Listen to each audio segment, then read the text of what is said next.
May the words of my mouth and the meditations of our hearts be acceptable in your sight, O God, our strength and our Redeemer.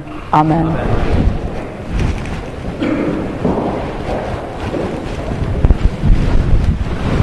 Somewhere when I was in my mid-teens, my mom decided to really explore and get involved with the charismatic Catholic movement.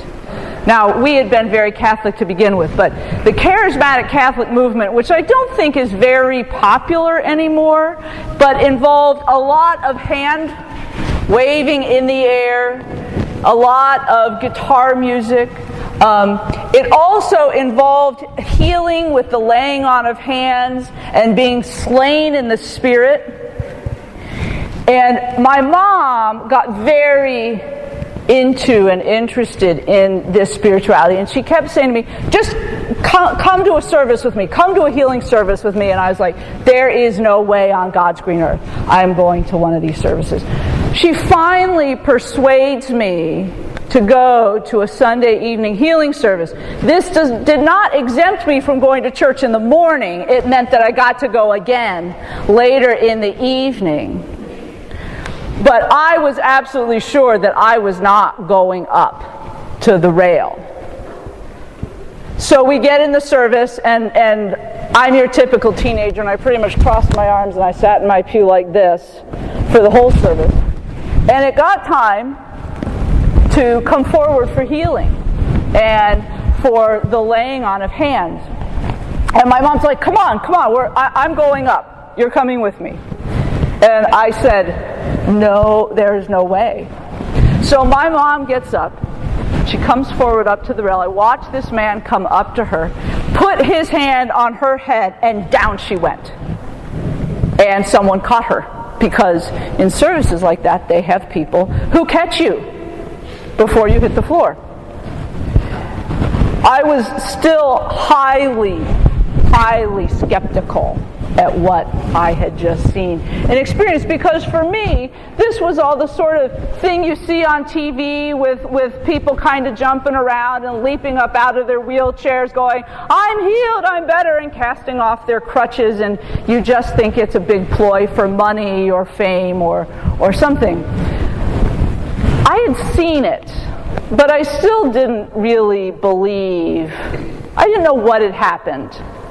But whatever it was, I was sure it didn't really have anything much to do with my mom suddenly being healed or the Spirit coming upon her.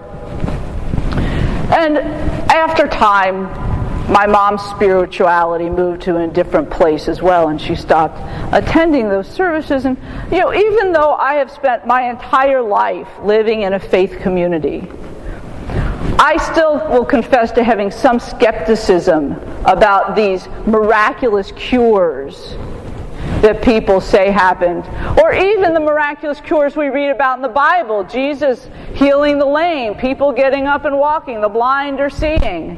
Like, well, I don't know. That might have happened. But then I had a really interesting experience here. Only about a year ago, we had a preschool parent who was diagnosed with a brain tumor. And they had done myriad numbers of tests on him, and the brain tumor showed up on CAT scans and MRIs and all the rest of the tests. And the doctors didn't think it was malignant. They really weren't sure, but they decided to give it 3 months and watch it to see what might happen, whether the tumor was going to grow. And as you can imagine, the word went out. And we were praying for him here on our prayer chain, and people were praying for him all over this valley in various churches and friends and family and all kinds of things. Young man, young family, preschooler. And that family was really uncertain about what was going to happen to him and what was going to happen to their family. And at the end of the 3 months, he went back and he had another round of tests. He had another CAT scan, and the tumor was gone. Completely gone. No evidence that there had ever been a tumor there. And the doctors were sort of backpedaling, saying, well, maybe we read the tests wrong, or maybe we didn't see this, or maybe we didn't see that. And maybe they didn't. Or maybe he was healed. And maybe there had been a tumor there. And 3 months later, maybe there wasn't. But it was extraordinary to actually have someone I know, talked to, greeted, suddenly be healed of what was potentially a life-threatening, life-changing situation. And then Christine and I were watching this show, I think it was on PBS, about the Shrine at Lourdes in France. And this particular show was about a pilgrimage that happens there of military personnel.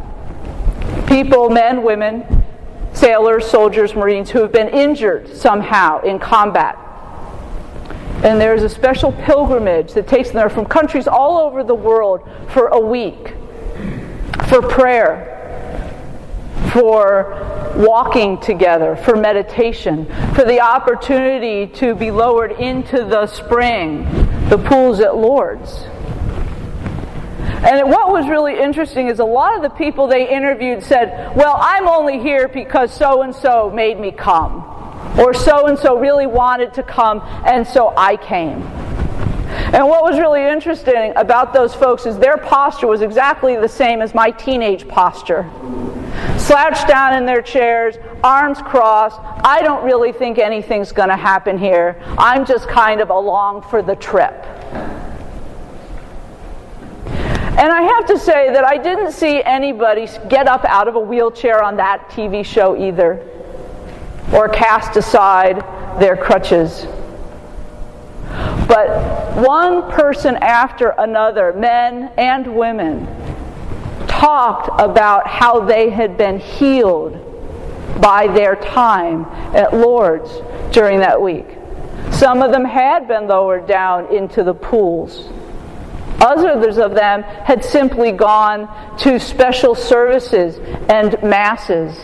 Some of them had walked in vigil walks and placed candles and memorials for fallen comrades.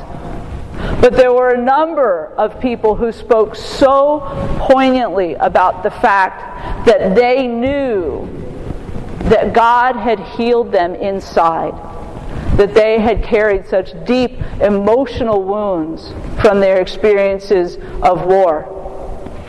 And yet, having been there, had changed them, had lifted some of their burden. And there was one young man they talked to who had lost both his legs, had come home with PTSD and all kinds of terrible emotional issues. And this was his second time going back, because the first time had been such a profound, life-changing experience for him, and he knew that he had been healed by going there. And so I think my skepticism has been pretty firmly eroded away when it comes to healing and God's power to heal us. But I think what's interesting is so often we are not open and ready to receive God's healing. We're sitting there either actually with our arms closed, or perhaps with our spiritual arms crossed and closed. It happened even in our gospel lesson today. Jesus says, "Would you like to be healed?" And instead of saying, "Yes, yes, please," what does the man say? "I can't get down to the water when it gets stirred up. Somebody always comes in front of me." He sounds a little whiny to me. All he had to say was, "Yes, Jesus, please. I would like to be healed." But Jesus pushes it aside, pushes aside his reasons, pushes aside the convention of the day that says you can't work on the Sabbath, which is why John bothers to put that in there at the end, tags it on for our information. Jesus pushes it aside. He doesn't wait till sundown when it wouldn't be the Sabbath anymore. He doesn't say, well, obviously you've got too many problems to get down to the pool, so I'll go help somebody else over here. Jesus pushes away everything that was keeping that man from being healed, that was keeping him from new life in God. And I think sometimes we are our own worst enemies. All of us need to be healed in some way, every single one of us. All of us carry wounds and hurts with us that we have collected through our lives. And God's healing is always ready and there for us. In fact, it's so ready and there for us that our brothers and sisters at the Order of St. Luke sit over here twice a month, ready for you, if you are ready for them, ready to share the prayer and possibility of God's healing. But there's so many things that keep us from opening ourselves, our actual arms or our spiritual arms, and say, I am really ready to be healed. I am really ready for God to take what this is from me and to find new life in Jesus, new life in God. And I think it is a lifetime's spiritual work to be able to find it within ourselves, to be open in that way, to invite Christ into our lives, into our souls, into our hearts, into the places where we have been hurt and wounded. But Jesus does it throughout the Gospels over and over and over. Heals people over and over and over in spite of their protests or their inability to do anything for themselves. Jesus pushes away all of those barriers. So what are we holding on to? What are you holding on to? Where are your barriers?